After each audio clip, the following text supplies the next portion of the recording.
Good evening friends, welcome to my channel. So जैसा कि आप स्क्रीन पे देख पा रहे हैं, आज का हमारा टॉपिक है क्लास 12th का income determination and multiplier. So income determination and multiplier में बेसिकली हम ये समझेंगे कि हमारी इकोनॉमी इक्विलिब्रियम में कब होती है। सो हमारी इकोनॉमी इक्विलिब्रियम में कब होती है? जब हमारी एग्रीगेट डिमांड एग्रीगेट सप्लाई के इक्वल होती है। अभी एग्रीगेट डिमांड एग्रीगेट सप्लाई क्या है, ये मैं इससे पहले यूनिट में आपके साथ डिस्कस कर चुकी हूँ।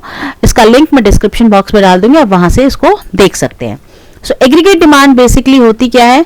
एग्रीगेट डिमांड को हम बोलते हैं C प्लस I और aggregate supply is equal to C plus S। So this is your equation 1, this is your equation 2। अगर हम सब्स्टिट्यूट करेंगे 1 एंड 2 को, देन वी गेट इस इक्वेशन में then C plus I is equal to C plus S। So I is equal to S। यानी अगर हम बात करें AD is equal to AS, अगर आपकी इकोनॉमी की इक्विलिब्रियम की कंडीशन है, so I is equal to S भी आपकी इकोनॉमी की इक्विलिब्रियम की कंडीशन ही मानी जाती है। नहीं तो बोथ आर इक्वल, यानी ये दोनों कंडीशन। और इसी के बारे में आप पढ़ेंगे इस चैप्टर में। बेसिकली जो दो अप्रोचेज आप पढ़ते हैं डिटर्मिनेशन ऑफ इक्विलिब्रियम लेवल की, वो यही दो अप्रोचेज आप पढ़ते हैं। तो आप इसमें बेसिकली जो दो अप्रोचेस पढ़ेंगे, दैट इज टू अप्रोचेस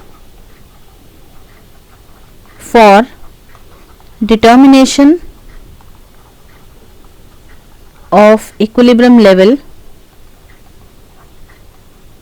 वो दो अप्रोचेस आप बेसिकली इसमें यही पढ़ेंगे। एक तो आप पढ़ेंगे AD is equal to AS approach और दूसरी आप पढ़ेंगे SI अप्रोच। बस इस पर जाने से पहले मैंने जो भी बोला कि इकोनॉमी की जो इक्विलिब्रियम वो तब बनाती है जब AD is equal to AS होता है, लेकिन इसकी एक प्रॉपर डेफिनेशन भी होती है। तो उसको हम कैसे डिफाइन करेंगे? सो इकोनॉमी इक्विलिब्रियम में तब होती है, an economy is in equilibrium when AD यानी aggregate demand for goods and services is equal to aggregate supply during a period of time. Fine. सो ये इसकी डेफिनेशन हो गई। अब वन बाय वन इसकी अप्रोचेस के बारे में समझेंगे। आज हम केवल AD और AS अप्रोच के बारे में ही करेंगे। बेसिकली AD AS अप्रोच क्या होती है वो हम समझेंगे। उसके लिए हम एक टेबल बनाएंगे। सो this is AD AS approach. So first of all हम टेबल बनाएंगे, that is employment, then income, then consumption, then saving, then investment, then AD, AS, and then remarks.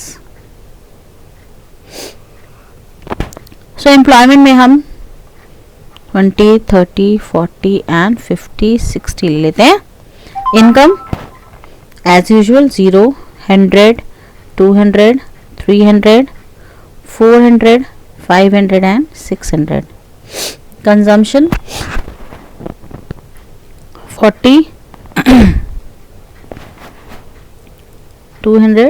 Income के हिसाब से आपकी कंजम्पशन भी बढ़ रही है।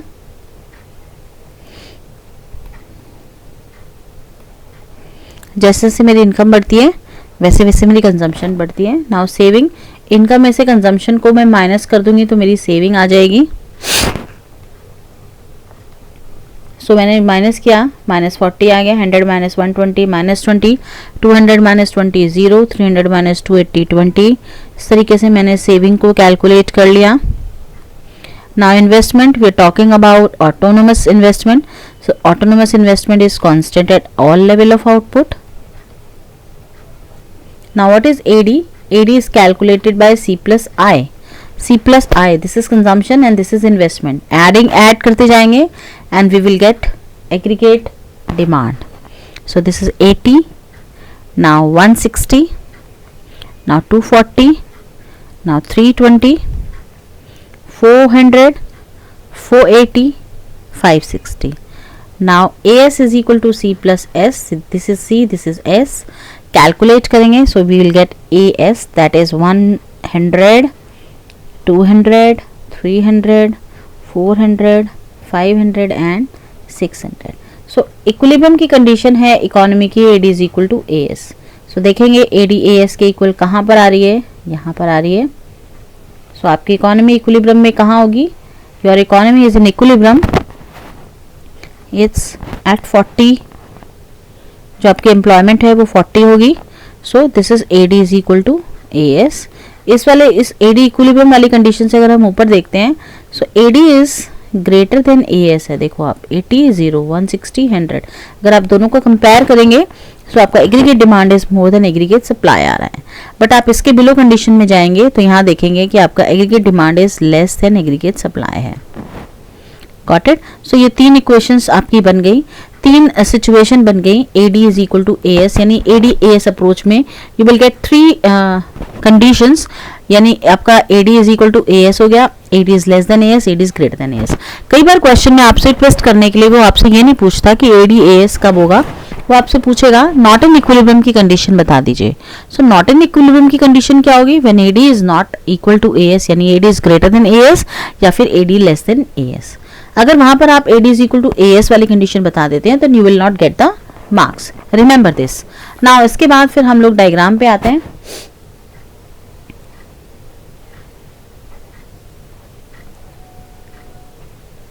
इसमें एक्सप्लेन क्या करना है आपको, यही तीनों सिचुएशंस जो आपकी निकल कर आएंगे, इन्हीं तीनों सिचुएशन को आपको इसमें एक्सप्लेन करना है. सो कैसे करेंगे, अब यहाँ पर आपने AD AS बनाने के लिए यहाँ पर आप 0, 10, 20, 30, 40, 50 एंड 60 हो गया. AD AS में 600 है तो 100 का गैप ले लेंगे.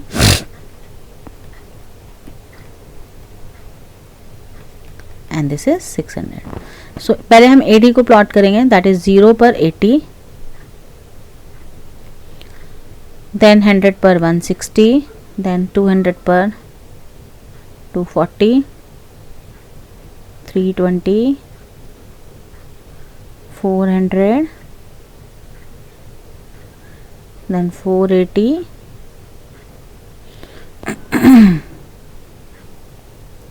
and then 560. This is your AD curve. AS बनाएंगे 0, 100, 200, 300, then 400, 500 and then 600. So कुछ इस तरीके से बन के आएगा ये. दिस इज AS और इधर हम मिलाएंगे तो ये 40 पर ही इंटरसेक्ट करता है. So this is AD is equal to AS. इसके बिलो हम देखेंगे तो AD इज ग्रेटर है, ये वाला AD लाइन ऊपर है, AD is greater than AS and यहाँ पर AS लाइन ऊपर है.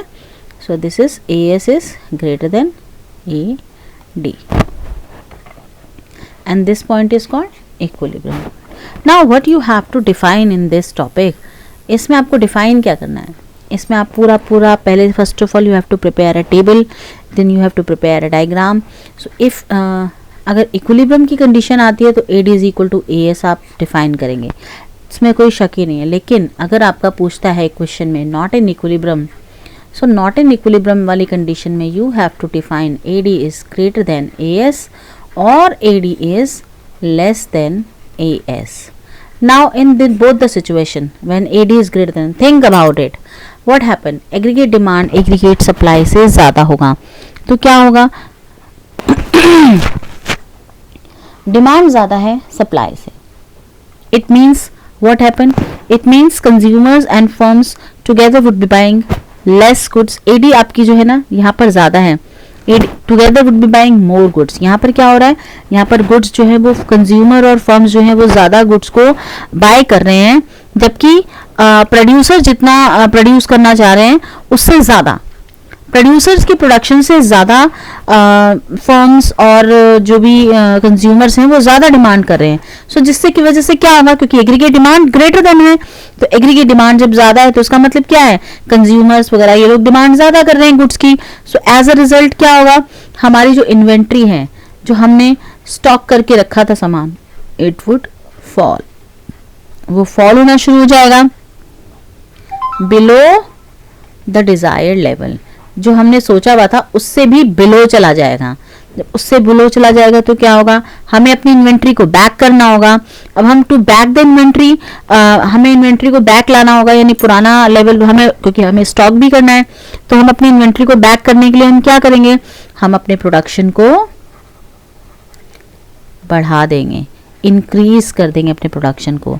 अब जब प्रोडक्शन इंक्रीज करेंगे सो ऑब्वियसली प्रोडक्शन करने के लिए हमें एम्प्लॉयमेंट की जरूरत पड़ेगी, सो एम्प्लॉयमेंट भी बढ़ जाएगा।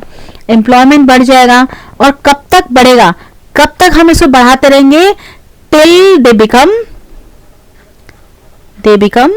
Equal. Till they become equal मतलब जब तक कि ADAS के इक्वल ना आ जाए। सो ये हो गया ना। अब हम इस कंडीशन पे आते हैं। इस कंडीशन में क्या बोल रहा है कि AD is less than AS है।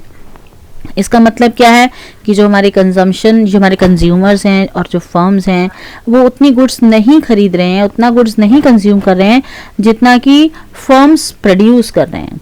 तो क्या होगा, एज अ रिजल्ट जो हमारी इन्वेंट्री होगी वो क्या होगी, जब कोई खरीदेगा ही नहीं तो हमारी इन्वेंट्री क्या हो जाएगी, इन्वेंट्री इंक्रीज हो जाएगी। जब हमारी इन्वेंट्री इंक्रीज होगी तो क्या होगा, उसको हमें, अब हमें जो हमारी इन्वेंट्री है उसको हमें इकट्ठा तो करना नहीं है, हमें उसे क्लियर करना होगा, क्योंकि अगर हम नया प्रोडक्शन करते हैं तो हमारी इन्वेंट्री फिर से बढ़ना शुरू हो जाएगी। लेकिन हमारी इन्वेंट्री ऑलरेडी पहले से बढ़ी हुई है, हमें उसे कम करना है, तो हम प्रेजेंटली अभी क्या करेंगे, हमारा एज अ प्रोड्यूसर के क्या डिसीजन होगा, हम उसके लिए अपनी जो प्रोडक्शन है उसको थोड़ा सा स्टॉप कर देंगे, उसको हम थोड़ा सा रोक देंगे। सो क्या होगा, to clear the unwanted inventory, जो हमारी इन्वेंट्री बढ़ गई है उसको हमें क्लियर करना है। फर्म्स क्या करेंगी, फर्म्स प्लान करेंगी डिक्रीज प्रोडक्शन, प्रोडक्शन डिक्रीज होगा, सो ऑब्वियसली एम्प्लॉयमेंट भी क्या होगा, डिक्रीज होगा। ठीक है, एम्प्लॉयमेंट डिक्रीज कब तक करेंगे, कब तक करेंगे, till they become equal. Till they become equal means जब तक कि AD is equal to AS नहीं आ जाता। सो ये चीज आपको समझनी है इस ADAS अप्रोच के लिए। ये मेन चीज है आपकी इस चैप्टर में, ADAS अप्रोच। कल हम लोग डिस्कस करेंगे SI अप्रोच के बारे में। ठीक है, सो आज के लिए बस इतना ही। Thank you very much. आपको मेरी वीडियो पसंद आए तो प्लीज